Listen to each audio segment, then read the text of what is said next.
রমজান হলো জানের মতো, রুখবে বিপদ আপদ যত, শক্তি অবদান। রহমত বরকত মাগফিরাতে এ মাহে রমজান। বলেন রহমত বরকত মাগফিরাতে এ মাহে রমজান। রমজান শুধু খোদার তরে পুরস্কার দিবেন অকাতরে। রমজান শুধু খোদার তরে পুরস্কার দিবেন অকাতরে, দিবেন রহমান। এ রহমত বরকত মাগফিরাতে এ মাহে রমজান। এ রহমত বরকত মাগফিরাতে এ মাহে। আর জাকাত যেমন সব জিনিসের, রোজা তেমন যাকাত দিগের। জাকাত যেমন সব জিনিসের, রোজা তেমন যাকাত দিগের। রাসূলে ফরমান এ রহমত বরকত মাগফিরাতে এ মাহে রমজান।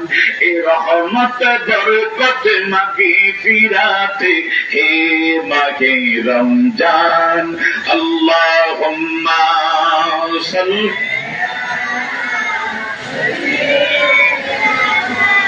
মাওলানা মুহাম্মদ ওয়া আলা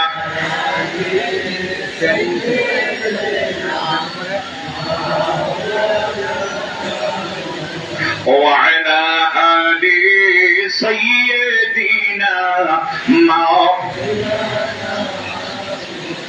আপনারা আমার একটু গভীর মনোযোগ। আমি কি বলছিলাম বাজিও? একটা রাত্র যদি বন্দি করা যায় রমজানুল মুবারকের শেষ 10 দিনে, বেজর দিনে, আমার আল্লাহ এমন একটা রজনী আমাদের জন্য নির্ধারণ করে দিলেন।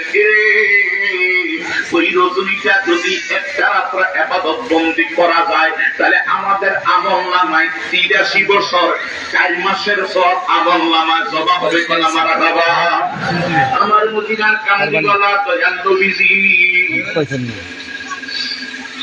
অন্যান্য নবীদের উম্মতের ব্যাপারে আলোচনা করছেন। তারা লম্বা হায়াত পাইছেন, পাথরের ভিতরে বসে 400 বছর বন্দী করছেন।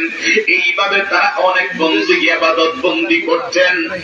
এইগুলি আবার নবীর মিম্বর মুবারকে বসে বসে উম্মতদেরকে সাহাবায়ে কেরামদের অবগত করাইলেন। হঠাৎ করে এক সাহাবী তারা করেন, নবী গো, নবী গো,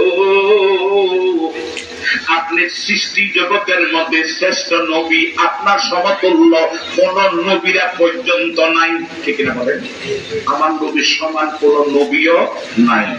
আমার নবী হলো ইমামুল আম্বিয়া, সমস্ত নবীদের ইমাম। সবাইকে মারহাবা। আমার নবী হলো হাবিবুল্লাহ, যার প্রতি আল্লাহ নিজে রাজি এবং খুশি। মারহাবা বলবেন না? খলিলুল্লাহ আল্লাহকে চায়, আর হাবিবুল্লাহ আল্লাহ বা নবীকে চায়। মারহাবা বলবেন না? ওই নবীর উম্মত আমরা একবার মহাব্বতে বলেন আলহামদুলিল্লাহ। আরো জোরে বলেন আলহামদুলিল্লাহ। আপনারা আমার একটু গভীর মনোযোগ। আমি কি বলছিলাম? যে আমার এখানে গুণে সুশীল সমাজ, নারী থেকে বীর, নারী রিসালাত, নারী রিসালাত, আহলে সুন্নাত ওয়াল জামাত, আহলে সুন্নাত ওয়াল জামাত।